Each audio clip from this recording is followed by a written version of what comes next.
Hello, my name is Arthriya Suksuwan, and I would like to present our research at University of Michigan on performance optimization of uncertain and dynamic high-dimensional wind-excited systems.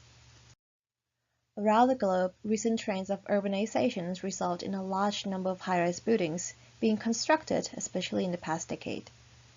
Together with population growth, a large number of populations now work and live in these high-rise buildings. In particular, many major cities where these buildings are located are in regions that are prone to windstorms. Hence, the exposure of human and asset to wind hazard has continuously increased. In the United States, damage due to windstorm has dominated losses from natural disasters. An urgent need to reduce damage and losses from wind events has pushed engineers and researchers to develop design frameworks that can enhance system performance under wind action. In particular, probabilistic design frameworks are needed that can ensure system-level performance while explicitly accounting for various sources of uncertainty. To ensure that the performance is satisfied, performance-based design frameworks can be used to evaluate performance of both structural system and building envelope. But it is also of interest here to integrate optimization techniques in order to identify optimal designs that satisfy performance constraints. And this has led to the development of performance-based design optimization frameworks for wind engineering. For the big picture, let's take a look at the typical design process. After setting our performance goals, we usually come up with a preliminary design and check how it performs. One way to evaluate the system performance under wind action is through the following assessment framework in wind engineering. Based on this framework, we can estimate performance in terms of the mean failure rate of the decision variable, which can represent loss metrics. The framework consists of hazard analysis, aerodynamic analysis, structural analysis, damage analysis, and finally loss analysis. And to account for all uncertain parameters involved in all steps, together with stochastic wind loads, this integral can be solved through simulation approach. After performance evaluation, if the design still doesn't meet the goals, then we need to revise the design and check again. At the end, we may end up with a few candidate designs that meet the goals, but this does not guarantee the optimal design. So, what we can do here is turning this redesign cycle into an optimization cycle. And here is the optimization problem of this work. X here is the design variable vector, which collects member sizes that we use to define the system. W is the cost function, can be taken as the structural weight of the system. And lambda denotes the exceedance rate of expected system level loss. And U is a vector of system uncertainties. And through varying member sizes, we can identify the optimal design that has minimum initial cost while ensuring the target performance.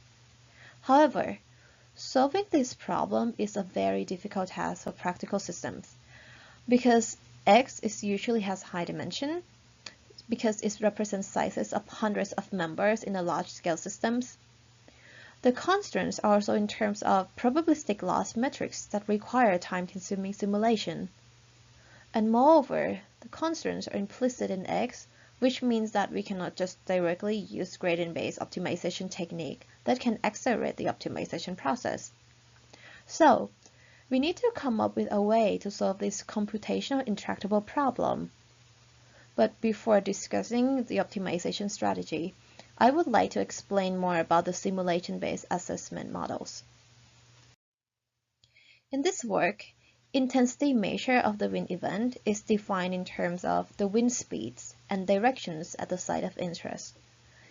Then, the wind tunnel datasets are used to calibrate the proper orthogonal decomposition-based stochastic wind models.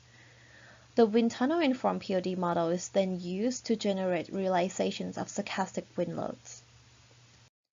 Once aerodynamic loads are applied to the structural system, finite element model can be used to estimate response processes. We then obtain engineering demand as the absolute peak response within the duration of the wind event. Based on engineering demands, we can estimate damage to components in the system using a suite of corresponding fragility functions. For example, the following fragility functions are associated with three possible damage states of a cladding component. Damage state 1 denotes gasket fallout, damage state 2 denotes glass cracking, and damage state 3 denotes glass fallout. So, given an engineering demand, we can generate a uniform random number and identify component damage state through fragility functions. And based on the component damage, we can then estimate the component expected loss through databases of consequence functions. And finally, we can estimate the system-level expected loss by summing all component losses over all performance groups. Alternatively, we can also derive a closed-form relationship between an engineering demand and the expected component loss. Based on the total probability theorem, we can write expected component loss in terms of associated fragility functions. Then, multiplied by the number of components in the performance group, we can derive with a closed form for the expected group level loss. And by summing overall groups, we can estimate the expected system level loss based on the knowledge of the engineering demands and fragility functions. To estimate the system level failure rate, a Monte Carlo simulation scheme is adopted here. In particular, to ensure the smoothness and the positive property, the indicator function can be estimated through the log transform kernel density estimation, where K is a positive kernel here. It can be observed that now, the exceedance rate is formulated in terms of samples of group level losses that are functions of engineering demands. Next task is to find a way that would allow us to quickly estimate the exceedance rate as design is changing. As design changes, samples of demands also change. Based on the new set of demand samples, we can estimate samples of group level losses, and therefore sample of system level loss through the closed form relationship. And finally, re-estimate the failure rate through the above formula. The time-consuming part left here is the mapping between the design and the demands, which generally require performing structural dynamic analysis on finite element models. To make this process more efficient, it is proposed here to first rewrite a demand sample in terms of the mean and standard deviation of the demand, and the reduced variate defined as shown here. The interest in defining each demand sample in terms of the second-order statistics of the demand is that it allowed us to leverage the following AVV concept. Regarding the AVV concept, let us consider the simulation in the current design point. And for a given realization of uncertain parameters, we can generate a samples of response process, a sample of engineering demand, and also a sample of vector value stochastic process. And based on these samples, we can define the following probabilistic variable which can be used to estimate the auxiliary variable vectors or the AVVs. The interest in these AVVs is that when they are statically applied to the system, we obtain the response exactly in terms of the mean and standard deviation of the engineering demands. And this is an exact relationship that is explicit in X and requires a simulation only in the current design point. Therefore, we can define this approximation scheme for estimating the exceedance rate based on approximating demand samples in terms of the AVVs and the reduced variates. If we assume that the AVVs and the reduced variates are insensitive to changes in X, then the optimization will only require pseudo-simulation, because samples of demands can be updated without the need to perform any dynamic structural analysis. Hence, The original problem can be solved as a sequence of static subproblems that can be solved using any gradient-based optimization scheme. The first case study is to identify the optimal moment resisting frame for meeting performance targets set on loss to the cladding system. The frame consists of two stories, two design variables, one for the beam size, one for the column size. Each floor has 60 cladding components that are susceptible to interstory drift. The frame is subject to stochastic wind loads that were generated using the quasi-static wind model with the intensity measure taken as the wind speeds generated from the type 2 distribution. The optimization objective is to minimize the structural weight, while the constraint is imposed on annual exceeding rate of expected repair cost exceeding $10,000 to be less than 0.01. Once the proposed framework is applied, the following results are obtained. From 3 trials with different initial designs, all trials have smooth and steady convergence on the objective functions. The approximation scheme for estimating the system-level failure rate is shown to be very accurate, and the constraint is satisfied within a few design cycles. The assumption on constant reduced variance seems to be reasonable in this case. To validate the proposed approach, the same problem is solved through a classic gradient-free genetic algorithm. The optimal solutions obtained from both approaches are consistent. The main difference is in the computational effort.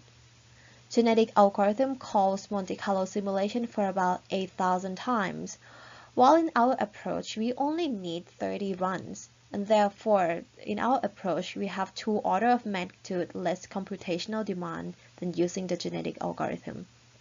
And this truly highlights the efficiency of our method.